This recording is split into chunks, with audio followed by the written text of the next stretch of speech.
Hi, I'm Nicola and I'm in sunny Corralejo with my husband Carl. We came here chasing some winter sun, and what we didn't expect to find was some extraordinary places to eat and drink here.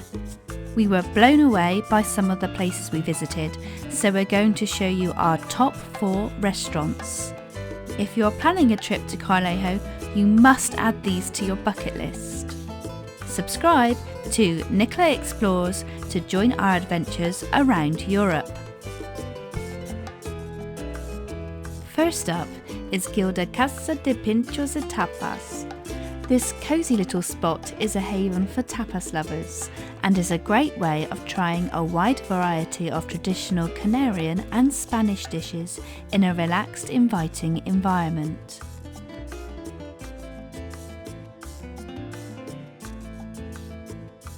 They also specialise in a fantastic selection of drinks, including wines and vermouth, so it's a great space to stop whether you want to unwind with your favourite tipple, grab a light bite, or stay for longer and enjoy a wider selection of dishes. We're relaxing in Gilda this afternoon, enjoying some drinks. This red vermouth is fantastic and they have a really great selection behind the bar. We've ordered some Canarian potatoes and some cod bites in tempura. The staff here are very welcoming and friendly and are happy to recommend their favourite drinks and explain any dishes. We loved the relaxed atmosphere. The menus were handwritten in different languages on chalkboards, and I really liked this quirky way of presenting the food.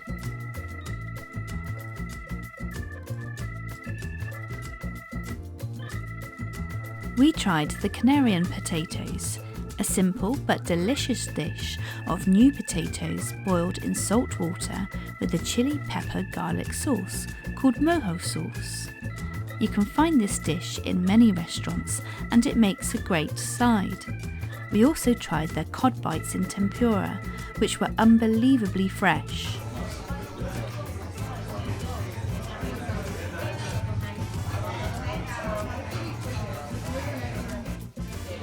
Really fresh. We asked the waiter to recommend a red vermouth, and he chose the Dos Deus. We enjoyed it with ice, and it was hands down the best one we've ever had. These montatitos, they're like a bruschetta but with different toppings on them. We tried the Gilda Montatito, which was a marinated sardine placed on a bed of tomato, olives and peppers. Every tapas is cooked to order, so it will come out fresh when it is ready. We have ordered the sardine. Oh, speaking of which, here it is. Thank you.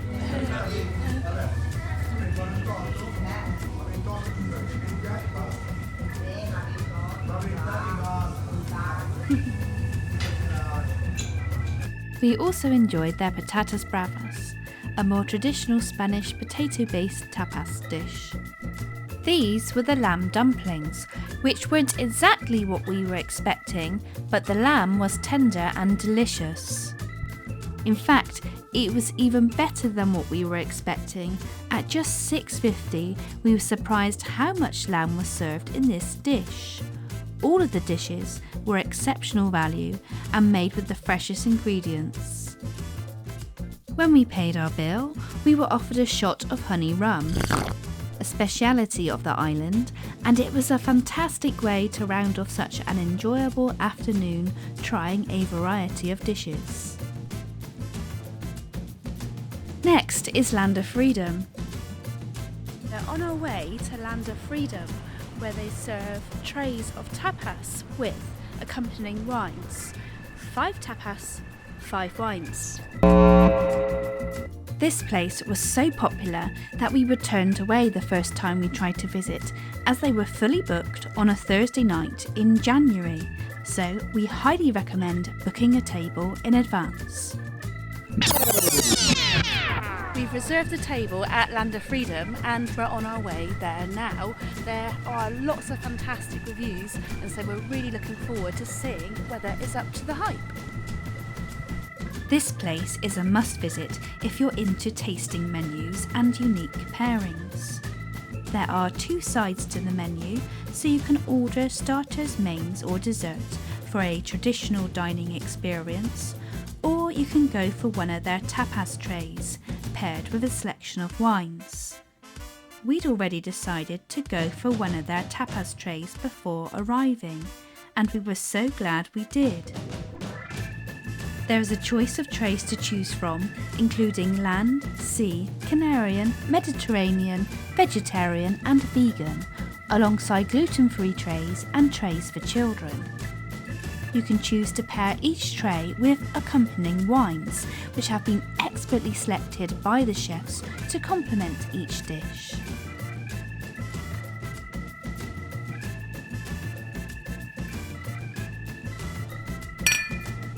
The trays cost €23 each, and if you add the wines, that's an additional 8.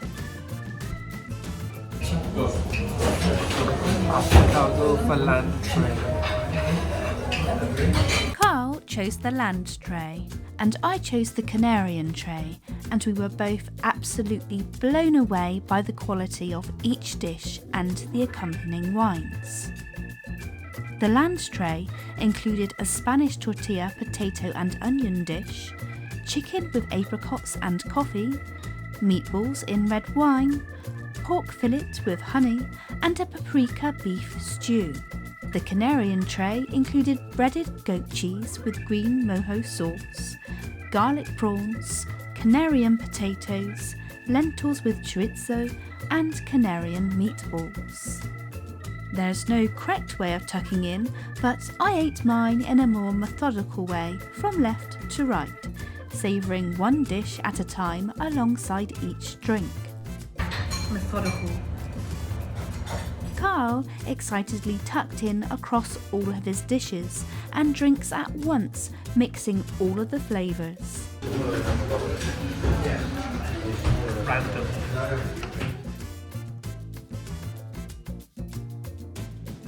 It was clear that the staff were incredibly proud of their produce, and the atmosphere is intimate and perfect for a relaxed evening of exceptional food bursting with local flavours.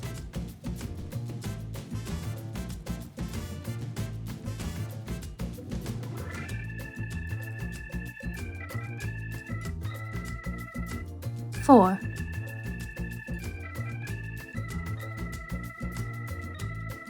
5.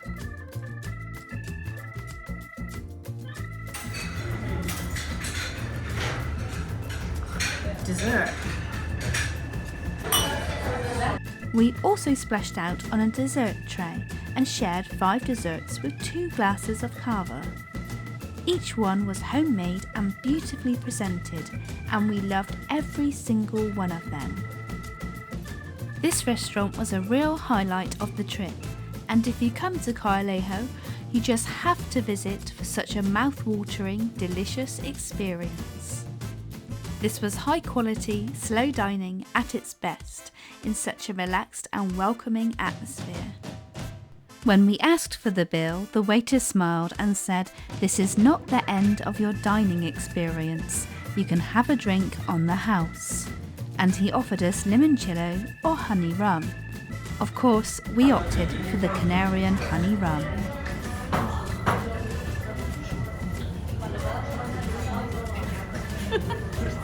I should note that the wines that go alongside the dishes aren't full-sized glasses, but they did seem rather generous.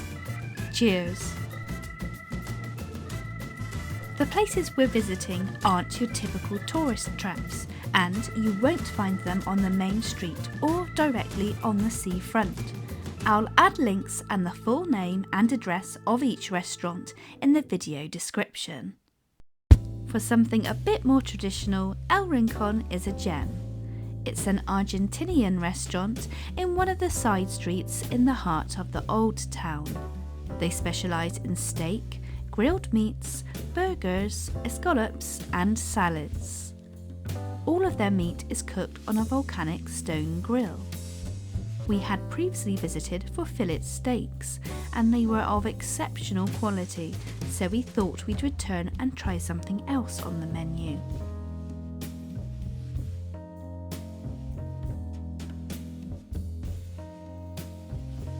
We ordered a beer and Aperol Spritz to start.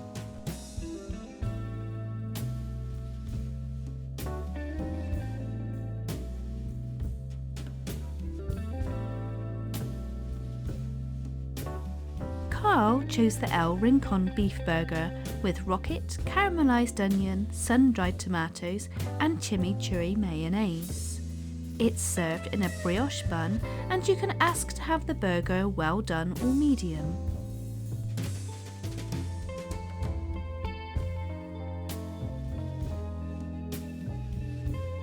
I chose the beef escalope with a mushroom, leek, onion, bechamel sauce and mozzarella topping.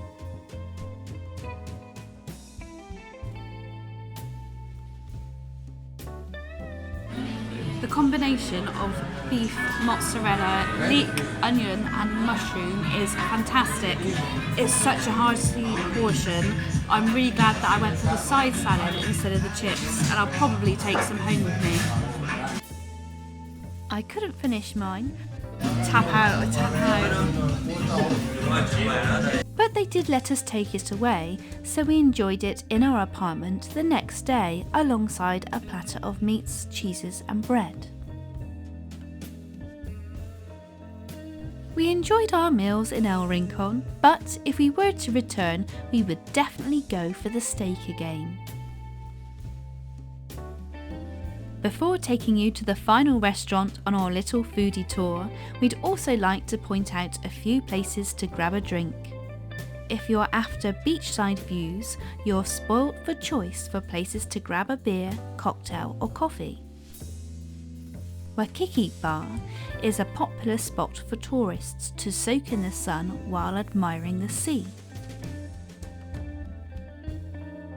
Ricovco is also a perfect spot to grab a drink, people watch and watch the waves roll in. Cheers!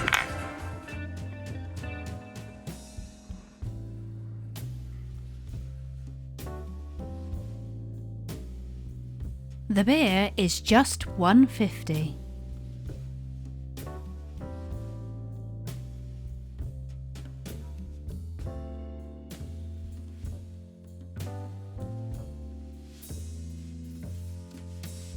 In fact, there are many restaurants along the seafront, and while we didn't stop for food as we opted to visit places more off the beaten track, we enjoyed stopping for some drinks in the area, including this iced coffee, which is served differently on the island.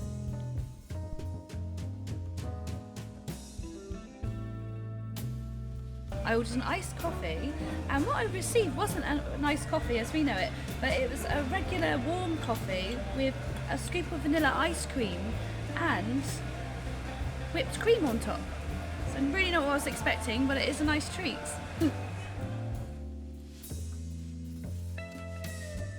This is Bossa Beach Bar, but this is just how they serve iced coffee on the island. So much cream. All of the places we have visited are vegan and vegetarian friendly, but if you're after somewhere that specialises in vegan fare, then Baobab is a cosy looking cafe that specialises in plant-based meals.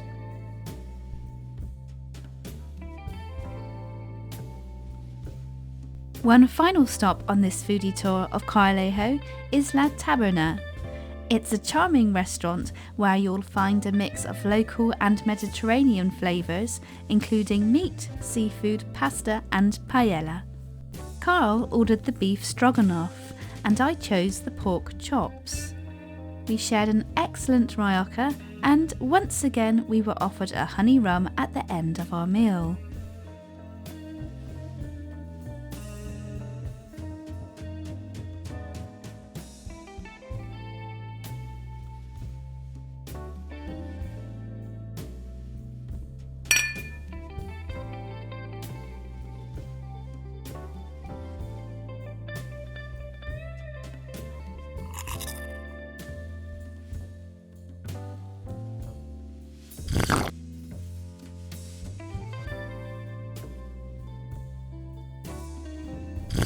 We truly loved every single one of these restaurants and wished we could take them all home with us. My personal favourites were Gilda and Land of Freedom for truly unbeatable local flavours. Next time we're exploring more of Corralejo, from its beautiful beaches, historic windmills, local markets, bell tower and seafront. Subscribe for the ultimate travel guide to Corralejo.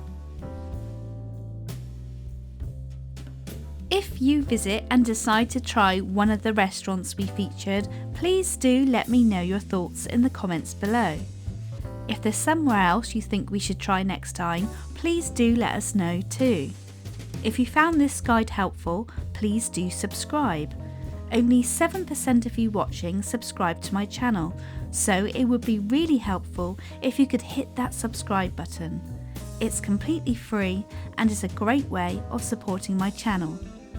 If you want to know when I upload the next episode, then press the bell button.